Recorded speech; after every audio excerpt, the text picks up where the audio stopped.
ちは。羽生です。こんにちは、羽生。フィギエモンです。今日は羽生結弦選手が全公演公演することが決まっている数日後に迫ったファンタジー・オン・アイス2022について徹底的にお話ししていきますね。見に来てね。今回このタイミングでこの動画をアップしたのはみんなが今一番知りたいことなんじゃないかなって思ったからなんですよね。フィギエモンも含めてみんなが知りたいことをとりあえずこの動画で全てお話しちゃおうっていうことで教科書という言葉をタイトルに入れちゃいました。本当に嬉しいしよかった。ということで今日お話しするトピックはこちら。1、アイスショーって何？ 2、ファンタジー・オン・アイスの特徴。3、アイスショーと試合の違い。4、テレビ放送予定。5、各会場の場所。6、アイスショーのグッズ。7、観戦に行く時の服装と持ち物。8、アイスショー観戦マナー。この8つの項目についてお話ししていきます。なるほど。今回フィギエモンは幕張、神戸、静岡に生観戦に行く予定なんですが、ありがとうございます。観戦に行く前に私が調べておかないといけないことなんかもここでお話ししていきます。生観戦に行かれる方は特に今知りたいことばかりだと思いますので、ぜひ最後まで動画を楽しんでくださいね。 OK。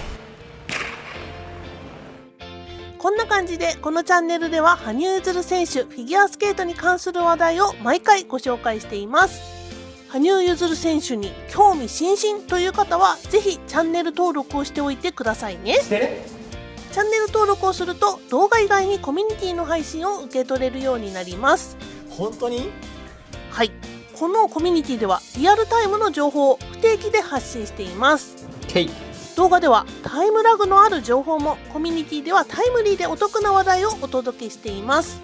また9月に始まったメンバーシップでは4月23日で7ヶ月目を迎えて、より濃度の濃い情報、メンバーにしか明かせない情報をメンバー限定で発信しています。メンバーシップの内容に興味がある方はメンバーになるボタンまたは説明欄のメンバーシップのリンクをクリックすると説明動画と特典が確認できますので、ぜひ見てみてくださいね。 OK。では早速トピックに入っていきます。1、アイスショーって何？これね、本当に根本的な疑問なんですが、今回は教科書なんでね、こういう基本的なところからお話ししていきます。はい。アイスショーってもちろん皆さんご存知だと思うんですが、日本で一番古いアイスショーって言ったらプリンスアイスワールドっていう1978年佐野実さんを中心に約50名のスケーターにより日本初のアイスショービバアイスワールドが品川スケートセンターで開催されました。日本では毎年のように開催されている有名なアイスショーディズニー・オン・アイスというものがありますが、これは現役の選手や世界選手権、オリンピックで活躍した選手はあまり出ることはありません。羽生選手のような現役選手や引退した有名選手が出演する継続されているアイスショーは今回ご紹介するファンタジー・オン・アイスの他にスターズ・オン・アイス、プリンス・アイス・ワールド、フレンズ・オン・アイス、ドリーム・オン・アイス、ザ・アイスがありますね。毎年日本で開催されているのは主にこの6個のアイスショーなんですね。すごい。羽生結弦選手が2014年に出演したトゥギャザー・オン・アイス、2018年のコンティニューズ・ウィズ・ウィングスはオリンピック金メダルの凱旋公演に当たるので過去1回しか開催されたことがありません。それにしてもこんなにたくさんのアイスショーがあるんですね。すごい。それぞれに特徴があるアイスショーなんですが、簡単に説明すると、スターズ・オン・アイスは北米から始まった歴史あるアイスショーで華麗なるメダリストたちが出演することで有名です。スターズという名前の通りですね。かなり。羽生選手はスターズ・オン・アイス2010年から2014年、そして2021年に出演しています。羽生選手自身はよくこのショーのことをスターズと呼んでましたね。プリンスアイスワールドは日本の老舗アイスショーで団体が見られるのが大きな特徴です。開催場所は新横浜のアイスリンクと決まっているようなところがありますね。羽生選手は2011年、2012年、2014年に出演しています。フレンズオンアイスは荒川静香さんが企画・プロデュースしているアイスショーで2006年から新横浜スケートセンターで開催されています。羽生選手は2011年に出演しています。 OK。 そしてドリームオンアイスは日本の現役選手が来シーズンのプログラムをお披露目する目的のショーです。だからショートプログラム、フリースケーティング、エキシビジョン、この3つのどれかを滑るということになります。羽生選手は過去2008年から2015年、2021年の過去9回出演してきました。はい。そしてザ・アイスは主に愛知県で開催されるショーのことで、羽生選手は過去2011年、2012年の2回出演しています。こんなにたくさんのアイスショーがある日本ですが、2、ファンタジーオンアイスの特徴とは？これ知りたいですよね。フィギエモンの独断と偏見の回答にはなってしまうんですが、2つ大きな特徴があります。1つ目の特徴、これは同じ選手が2回以上演目を披露するです。オープニングや何らかのお楽しみコーナーで団体で滑る以外に単独で2回もプログラムを滑るのはこのショーだけなんじゃないかなって思います。全員が2回滑るわけではないんですがね。だから他のショーに比べて公演時間が長めなんですよね。通常2時間のアイスショーですが、ファンタジーオンアイスは3時間のアイスショーと思っているといいでしょう。いろんなところで羽生選手が見られるっていうのもこのショーの特徴だと思いますね。 OK。 あとはやっぱりアーティストとのコラボが見られるアイスショーっていうのが特徴だと思います。このアーティストは公演会場や公演年度によって毎回変わります。今年は幕張名古屋公演が広瀬香美さん、菅氏香さん、晴美さん。神戸静岡公演が新妻聖子さん、直人さん、宮川大成さんの出演が発表されてます。羽生選手が今回コラボナンバーを披露するのかどうかは分かりませんが、過去有名なところではトシさんと2019年コラボされているので楽しみにしたいと思います。 OK。 こんな特徴のファンタジーオンアイスですが、そもそもアイスショーと試合ってどう違うの？そんな疑問を持っている方も意外と多いんじゃないかなって思います。なのでということでトピック3、アイスショーと試合の違い。これ改めて言われるとわからない人が多いかもしれないですよね。というのもフィギュアスケートはエキシビジョンというアイスショーにとてもよく似た演目が試合の後に披露される場合がほとんどだからです。オリンピックでもエキシビジョンってありましたよね。見た目にはエキシビジョンとアイスショーは変わらないかもしれないです。一番の違いはっていうと照明なんですよね。試合の時は必ず明るい照明の中で選手たちは滑ります。ジャッジが見るのに見えなかったら採点できないですからね。そういう意味でも必ず明るいところで滑る試合なんですが、近年アイスショーやエキシビジョンは暗い照明でスポットライトに当たりながら滑るのがワールドスタンダードになっています。実は昔エキシビジョンでも明るい照明で滑っている時もありました。フィギエモンが覚えてるのは1994年リレハンメルオリンピックのエキシビジョンは明るい照明の中で滑ってましたね。私の大好きな選手が全ての競技でいた時代なのでよく覚えています。で、生観戦をするという視点で試合とアイスショーを比べると、照明が明るい分試合の方が断然よく見えます。エキシビジョンはアイスショーと同じと考えてください。薄暗い中で選手が滑るので見えにくいことも多々あるのがちょっと残念なところではあります。ただスポットライトが当たる中の演出なので幻想的で違う世界へと連れて行ってくれる、そういう効果も暗闇はありますので、これは好みっていうところもあるでしょうか。 OK。 そして同じように見えるエキシビジョンとアイスショーのこの違いをお話しします。試合が終わらないと出場選手がわからない、発表されないっていうのがエキシビジョンです。これは大きな違いですね。アイスショーはショーによって出演選手の発表時期の前後はありますが、ショーの1週間前でも出演する人がわからないっていうことはまずないです。でもエキシビジョンは1週間前に出演選手はわかりません。フリーが終わった後に大会独自の選出方法で出演選手が決定される、これが決まりなんですね。そんな違いでしょうか。 OK。 そして次のトピックは4、テレビ放送予定です。5月22日現在で決まっているテレビ放送予定をご紹介しますね。なんだろう。幕張公演ライブ放送 CS テレ朝チャンネル2、5月29日日曜日午後1時から。これはテレビではないんですが、一応お知らせしておきます。全国の映画館で5月29日日曜日13時からライブビューイング。そして BS 朝日6月11日土曜日13時から17時まで。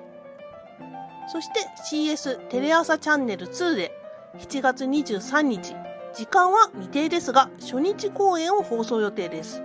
そして7月23日、24日で時間未定ですが幕張公演2日目と3日目を放送予定です。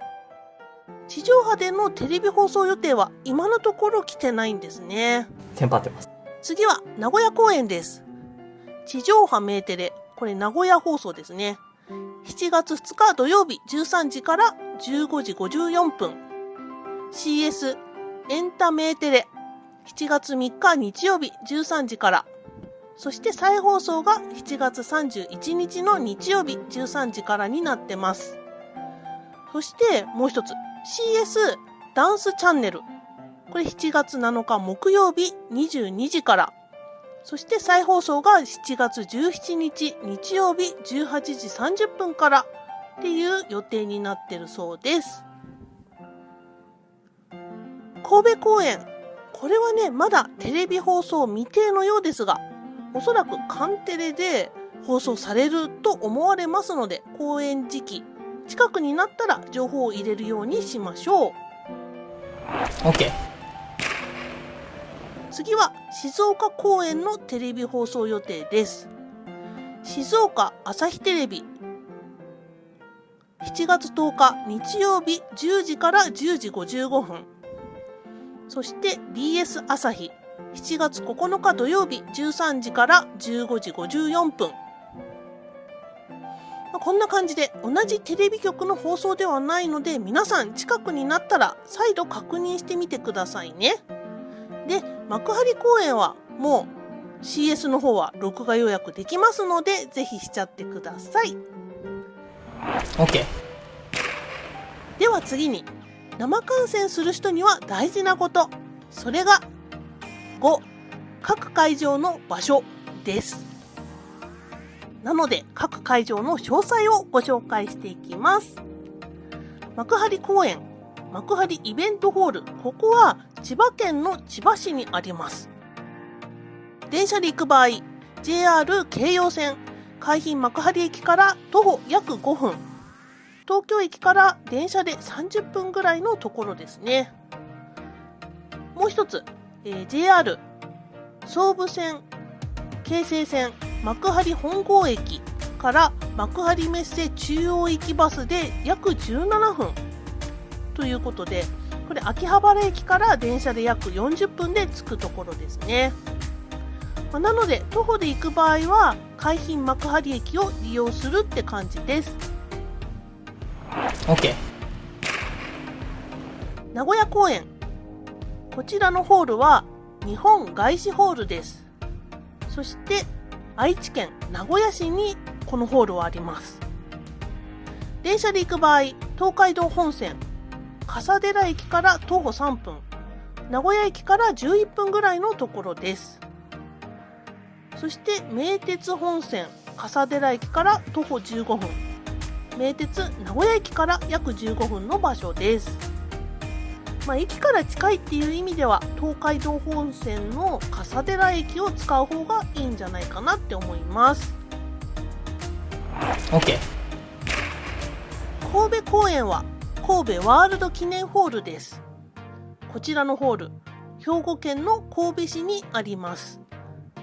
電車で行く場合、ポートライナー市民広場駅から徒歩3分、ポートライナーの三宮駅から約10分のところにあります。新神戸駅からだと約15分ですね。近くてこちらの会場いいですね。僕もそうだと思います。静岡公園はエコパアリーナ特設アイスリンクです。こちらは静岡県袋井市にあります。電車で行く場合、 JR 東海道本線愛野駅から徒歩15分、新幹線も止まる掛川駅から電車で約5分です。どの会場も駅から徒歩で行けるっていうこの4会場なので良かったですよね。本当に。ってことで次は6、グッズです。グッズはこんな感じで T シャツ2種類、フェイスタオル2種類、スクエアトートバッグ、そして会場限定でポップソケツというスマートフォンにつけて持ちやすくするもの、これとキーホルダー、この2種類が販売されるみたいです。概要欄にオンライン販売のリンクを貼っておきますが、今の22日の時点で再販された T シャツなどは人気で売り切れになっているものもありますので、その時によってっていう感じなんでご了承ください。プログラムは今のところ何の情報もないんですが、おそらく会場では販売されていると思いますので、こちらも楽しみですね。やばい、楽しい。ってことでどんどん行きましょう。次は観戦に行く時の服装と持ち物です。これライブ配信の時に質問を受けたりするので、知りたい人がたくさんいるのかなと思って再度ここでご紹介しちゃいます。今回のファンタジーオンアイスに絞ってお話ししていくと、会場の最大収容人数は幕張イベントホール9000人、日本外資ホール1万人、神戸ワールド記念ホール8000人、エコパアリーナ特設アイスリンク仮設席を加えて1万人っていう感じなんですね。単純に収容人数が一番少ない神戸ワールド記念ホールが少し寒めなのかもしれません。ただ4公演ともに広い会場とは言えると思いますので、寒さ対策をそこまで厳重にしなければならないっていうほどではないでしょう。ただ会場もそうなんですが、席で感じる寒さはかなり変わってきます。最前列からアリーナ SS 席、この辺までの席の人は薄いロングダウンコートがあるといいかもしれません。あとは膝掛けですね。それもカシミヤのようなかなり暖かいものを用意されていくと安心かもしれません。そして足元から寒さがやってくるリンクなので、厚手の靴下、レッグウォーマーのようなものがあるとより安心でしょう。 OK。 冬場ではないので手袋は必要ないと思いますが、冬の試合観戦の時は手袋もあった方がいいんですよね。 A 席より上の方の席の人は軽く羽織るもの、そして暖かい膝掛けがあれば十分だと思います。実際フィギュアは何も羽織ったり膝掛けをしないでそのままショーをずっと見ていた経験が多々あります。ただ私結構暑がりなんで参考にはならないかもしれないと思います。さすがに冬場の試合観戦では私でも完全防備で臨みましたけどね。 OK。 ってことで最後に8、アイスショー観戦マナー。これね、フィギュアもあんまりこういうこと言いたくないんですが、気にしてる方が多いみたいだったのでご紹介しておきます。アイスショーの観戦マナーは試合とほとんど同じですが、違うところが1点だけあります。公演中はスマホをつけないです。試合だと明るい場所なのでスマホをいじっていても音さえ出さなければさほど問題はありません。でもアイスショーの場合は照明が暗くなります。これはエキシビジョンの時も同じですが、暗い中でのスマホの明るい電気がちらちら見えると周りの方がとても迷惑です。なので音を出さないっていうのはもちろん当たり前としてやらないと思いますが、画面を見ない、これは守った方が良さそうです。会場が明るくなったらスマホをいじっても問題ないので、ずっと試合をしているのがダメとかいうことではないのを知っておいてください。あと試合でもそうですが、前のめりになって観戦しないことでしょうか。映画館でもそうですが、前のめりになると後ろの席の人が見えなくなってしまいます。なのでなるべくこの辺は公演中注意されるといいかなと思います。あとは個人的にした方がいいと思うマナーなんですが、公演中に隣の人と喋らないです。会場が明るくなっている時は特に話しても問題ないと思います。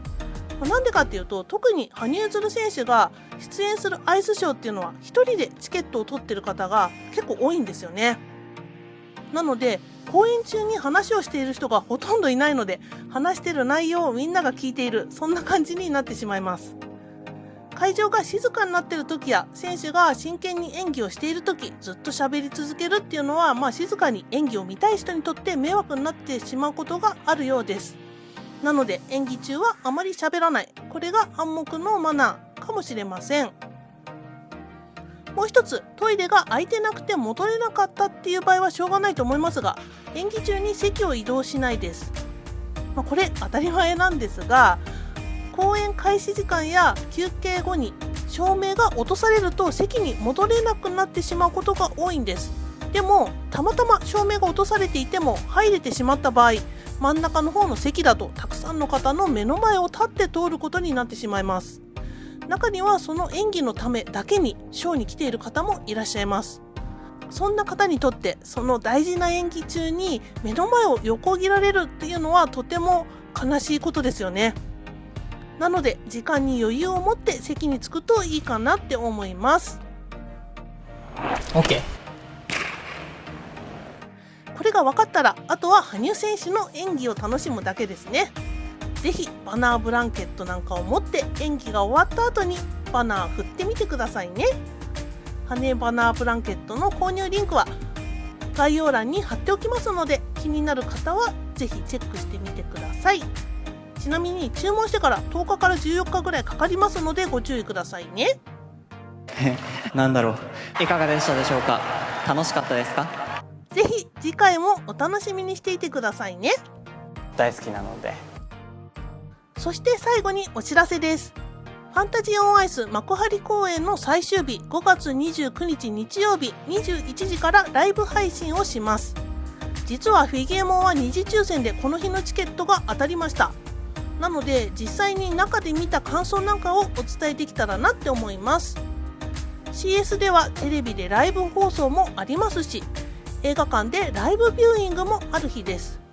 きっとこの日に見られている方はとても多いかなって思いますので、その感想をみんなでお話ししちゃいましょう。また5月25日火曜日21時からメンバー限定ライブ配信をします。ファンタジーオンアイスに行く前の心構えなどいろんなことを話しちゃいましょう。そしてもう一つお知らせです。6月18日土曜日、ファンタジーオンアイス2日目の21時からライブ配信をします。神戸公演の日ですね。この日も実はチケットが当たったので、生観戦後にライブ配信をしようと思います。静岡公演も当たってはいるんですが、ちょっと時間の方は調整中です。どこかでライブ配信をしようと思っていますので、ぜひお楽しみにしていてくださいね。 OK。 フィギュアモンでした。さようなら。